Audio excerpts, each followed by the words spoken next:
조합제 TV 시청자 여러분, 1958년에 이승만 대통령이 연하장을 돌렸는데 그 연하장을 제가 얻어서 읽어보니까 한 문장이었습니다. 한문이었습니다. 한문이 두 줄로 적혀 있었습니다. 이승만 대통령이나 박정희 대통령은 한글 전용주의자인데 본인들은 한자를 많이 썼습니다.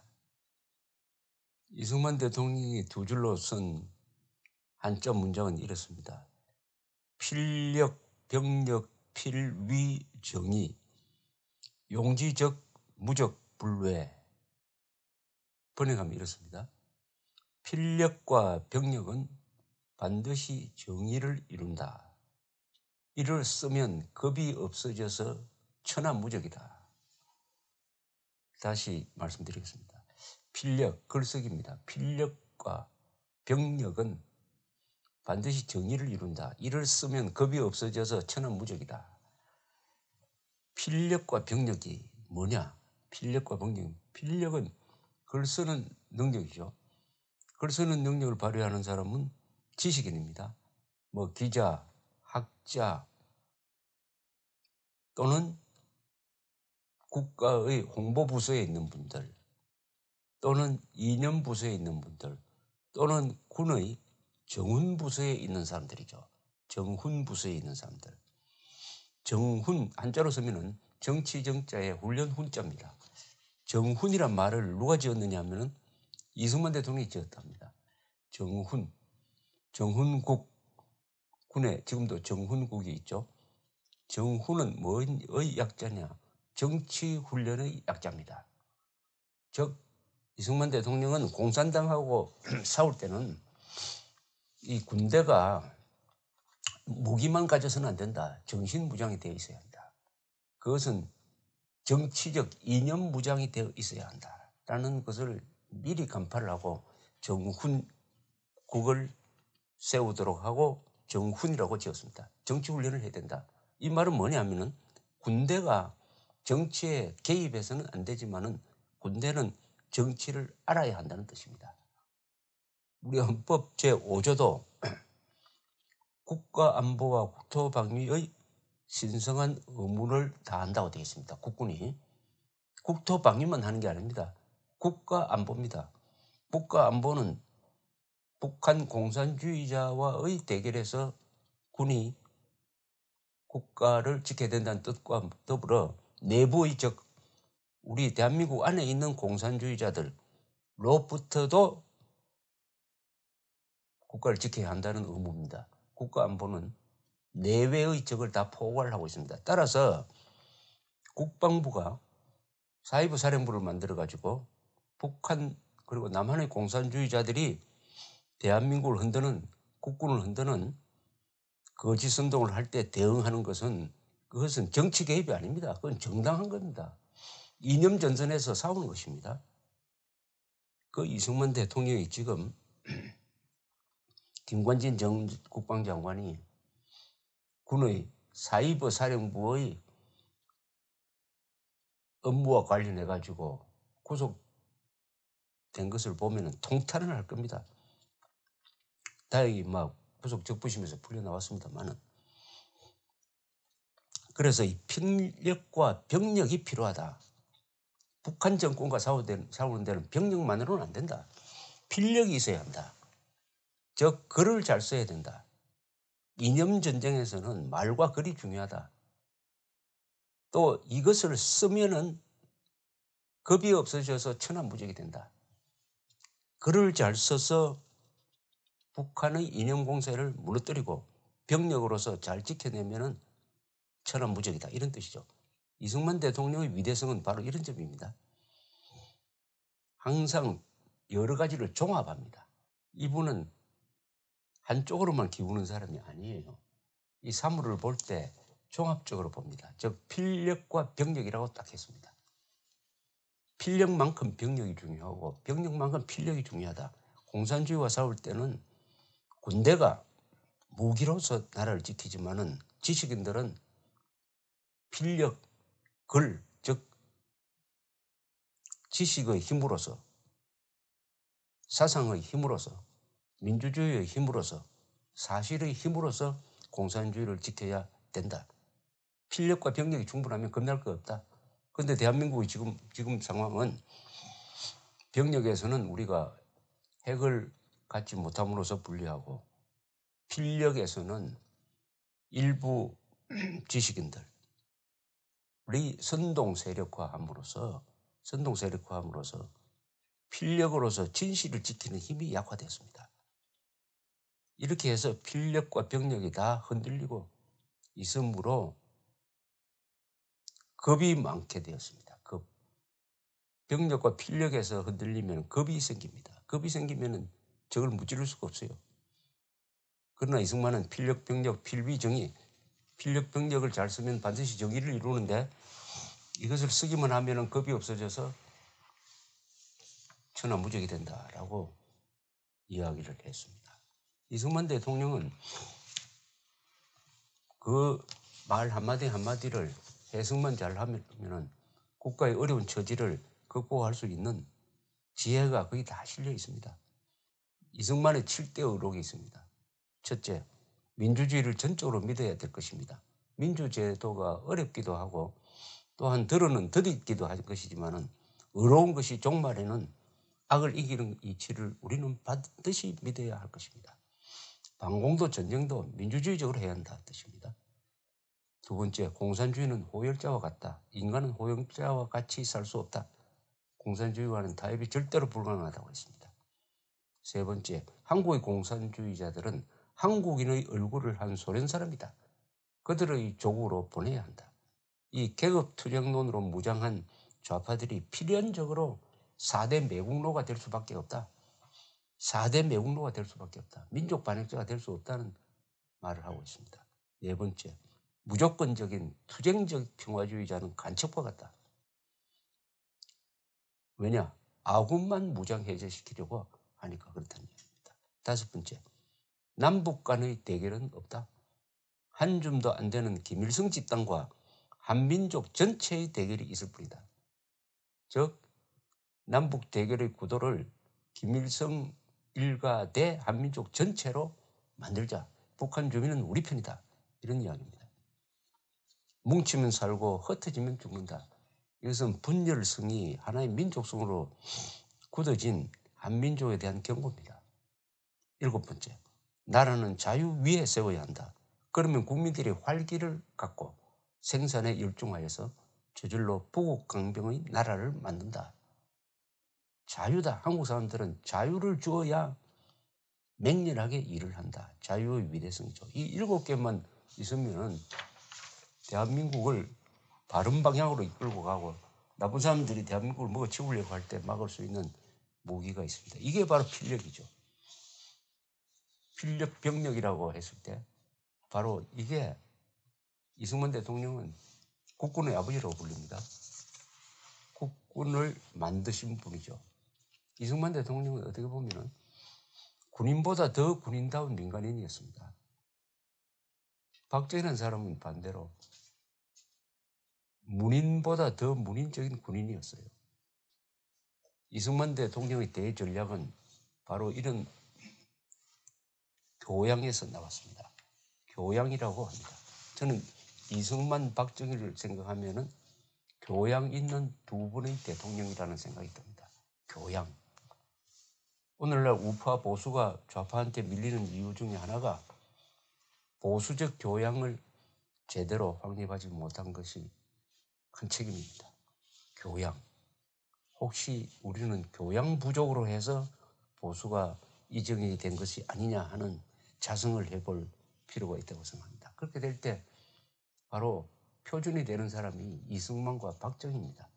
교양 있는 사람은 어떻게 행동하느냐? 교양 있는 사람은 위기에 처했을 때 어떻게 대처하느냐? 교양 있는 사람은 말을 어떻게 하느냐? 교양 있는 사람은 글을 어떻게 하느냐? 교양 있는 사람은 공산주의를 어떻게 보느냐? 그것을 무력화시키는 전략을 어떻게 짜느냐? 일은 어떻게 하느냐? 살고 죽는 것을 어떤 식으로 보느냐? 하는 데 대해서 이승만, 박정희 두 분의 삶과 죽음 속에서 우리는 교양을 느낍니다. 교양 있는 사람은 저렇게 행동하는구나 하는 것입니다. 교양이 뭐냐고 저한테 묻는다면 저는 이 지식이라는 한자를 이 분해를 해서 설명을 하고는 합니다. 지식이라는 한자를 이렇게 분해를 한번 해봤습니다.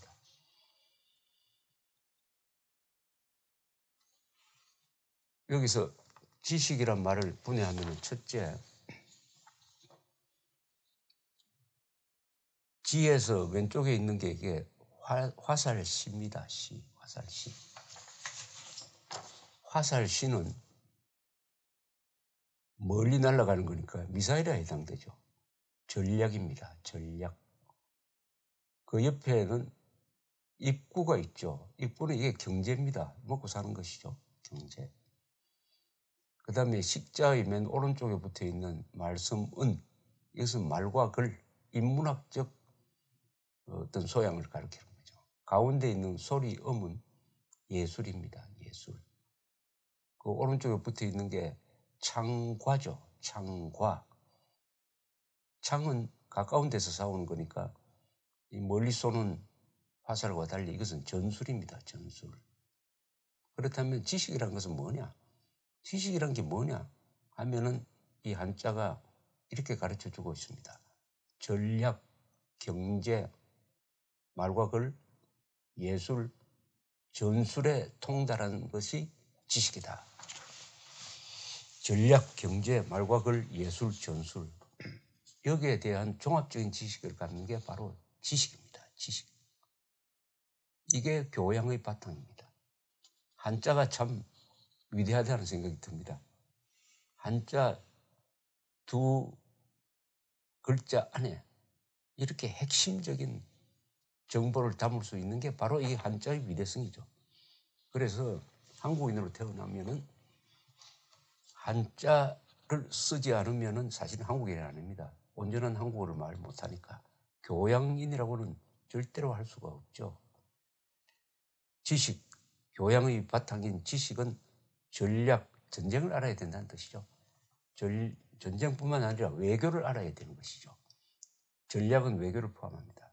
두 번째, 경제를 알아야 됩니다. 경제. 세 번째, 말과 글을 정확하게 써야 한다. 네 번째, 예술적 소양을, 감수성을 가져야 된다. 예술적 소양은 아름다움에 대한 감수성입니다. 아름다운 것을 만들어내고 그림이나 음악을 통해서, 문학을 통해서 또 그 아름다움을 느낄 수 있어야 됩니다. 아름다움을 느낄 수 있고 아름다움에 감흥할 수 있는 그것이 바로 예술이죠. 그 다음에 창과니까 이것은 가까운 데서 싸우는 전술입니다. 전술. 전략, 경제, 말과 글, 예술, 전술을 종합적으로 이해할 수 있는 사람이 바로 지식이고 이게 교양이다. 교양. 이 보수적 교양이 왜 필요하느냐 하면은 좌파는 교양과 담사한 사람들이기 때문입니다. 이 공산주의적 좌파, 말하자면 반역적 좌파죠. 반역적 좌파는 죽었다 깨어나도 교양인이 될 수 없습니다. 왜냐? 이 개혁투쟁론에 물들면은 우선 사실을 무시합니다. 과학을 무시합니다. 목적을 위해서 수단 방법을 가르치지 않아야 된다고 가르칩니다. 그런데 사람은 목적보다 수단이 더 중요합니다. 과정이 더 중요해요.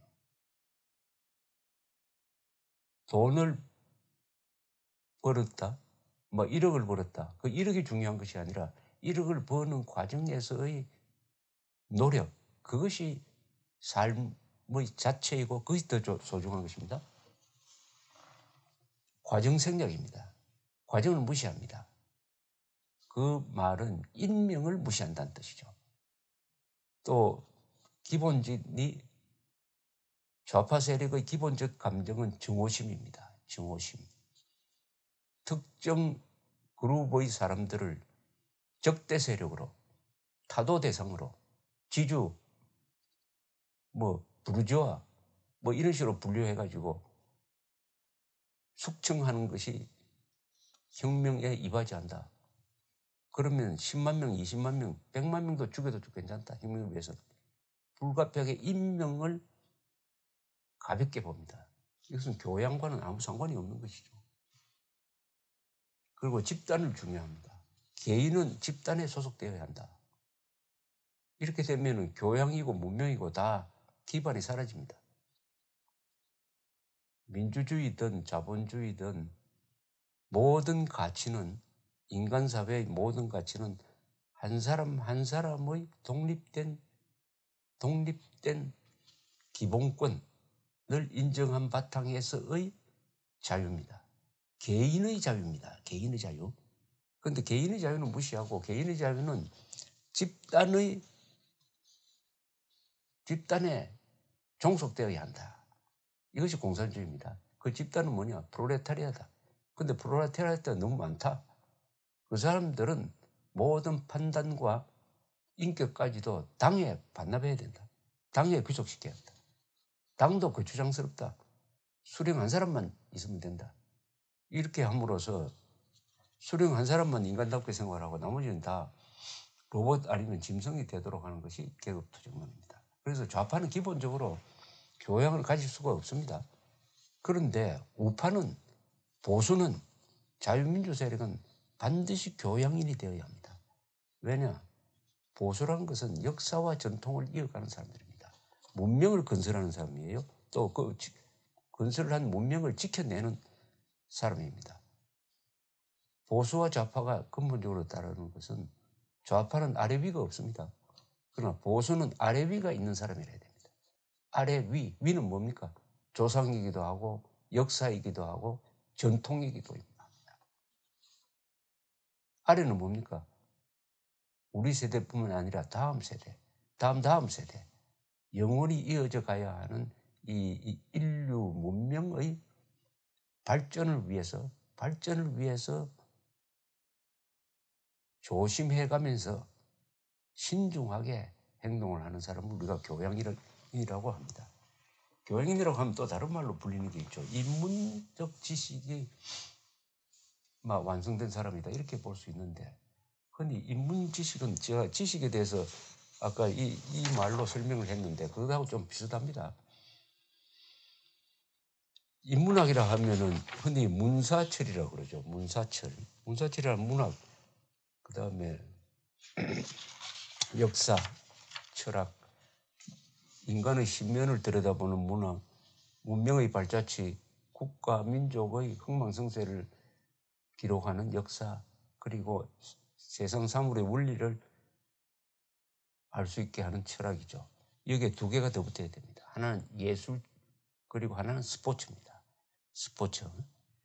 이런 것을 합친 지식을 대학교 들어갈 때 갖추려면 역시 고등학교가 중요합니다. 고등학교 교육을 통해서 이런 기반을 만들어 놓으면 사람이 큰 사람이 된다. 인문적 바탕이 크면은 높게 올라갈 수가 있습니다. 큰 사람이, 미동 초등학교 입구에 큰 돌에다가 큰 사람이 되자라고 이렇게 붙여 놓았는데, 그 참 멋진 말인데, 큰 사람이 교양인입니다. 그 증명자가 바로 이승만 대통령이죠. 이승만 대통령은 가장 한국적인 사람이면서 가장 국제적인 사람이었습니다. 가장 동양적인 사람이면서도 가장 서양적인 사람이기도 했습니다. 그러나 두 가지 상반되는 것을 종합해가지고 이분이 자기의 위대한 인격으로 여러 가지를 통합한 사람입니다. 질서 있게 통합한 사람이에요. 이승만 대통령처럼 한문에 밝은 사람이 없습니다. 한국인으로 태어나서 이승만처럼 영어 문장이 훌륭하고 고급스러운 사람은 없습니다. 지금까지 영어를 가장 잘했던 사람 한 사람 꼽으라면 이승만 대통령입니다. 한문 실력과 영문 실력이 최고 정상에 있었다는 것은 동양 문화와 서양 문화의 핵심을 가장 고차원에서 이해한 분이다. 무초대사의 설명 들어오면은 세계 정세를 가장 높은 수준에서 이해한 분이었다. 그리고 역사적 감수성이 뛰어난 분이었다. 바로 그게 교양입니다. 교양. 교양 있는 보수가 되어서 오늘의 좌파 득세를 보수는 교양으로 꺾어야 하겠습니다. 교양으로. 좌파는 무례하지만 보수는 그런 좌파와 싸우기 위해서 무례해질 필요가 없습니다. 조지 오웰이 이야기했습니다. 공산주의와 싸우려면은 우리도 똑같이 공산주의와 같은 광신도가 되어야 한다고 주장하는 사람이 있지만은 나는 생각이 다르다. 우리는 머리를 써야 한다고 했습니다. 왜냐? 우리 즉 자유진영 사람들은 교양이 있으므로 머리를 쓸 수가 있습니다. 우리는 머리를 써서 이겨야 합니다. 감사합니다.